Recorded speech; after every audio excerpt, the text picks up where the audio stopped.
বর্তমান সরকার সম্পর্কে কি বলবো? প্রফেসর ইউনূস বাংলাদেশের কৃতি সন্তান, তিনি ব্র্যান্ড নেম বাংলাদেশের, আমাদের সকলেরই শ্রদ্ধেয়, কিন্তু তার কোনো রাজনৈতিক অভিজ্ঞতা ছিল না, তিনি নিজেও রাজনীতি বিমুখ। তার একটা বিষয়ে অত্যন্ত বিনয়ের সাথে বলতে চাই, তার আরও কেয়ারফুল হওয়া উচিত ছিল। এই উপদেষ্টা পরিষদের অর্ধেকেরও বেশি তারা এই বিপ্লবী চেতনা ধারণ করেন না। তারা সামাজিক পরিচিতির কারণে বা ইউনূস সাহেবের সাথে নৈকট্যের কারণে রাষ্ট্র পরিচালনার দায়িত্ব পেয়েছেন, কিন্তু এদের অনেকেই শেখ হাসিনার সহায়তার তালিকায় ছিলেন। তারা আগের সরকারগুলোকে সাহায্য করেছেন, 111 সময়ও করেছেন। এই কালকেও টেলিভিশনে দেখলাম একজন উপদেষ্টা, ইউটিউবে দেখলাম কিভাবে প্রশংসা করেছে শেখ হাসিনার।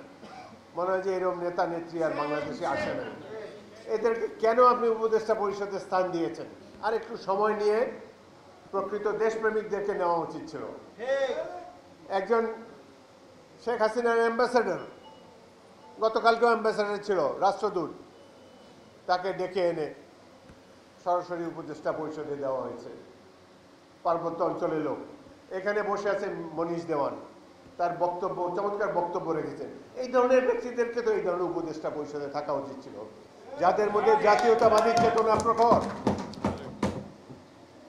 আমি অনেক চাকমা নেতাদেরকে চিনি, মনীষ যেভাবে বলেছে এভাবে কারো মুখ থেকে শুনি নাই। এটা হলো প্রকৃত দেশপ্রেমী, তারা বাংলাদেশকে ধারণ করে।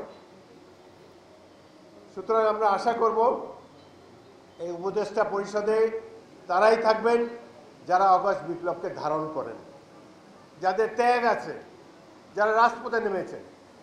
ইশতিয়াক আজিজুল ফতে এই পরিণত বয়সেও 40 জন মুক্তিযোদ্ধা নিয়ে শহীদ মিনারে মিছিলে গিয়েছেন।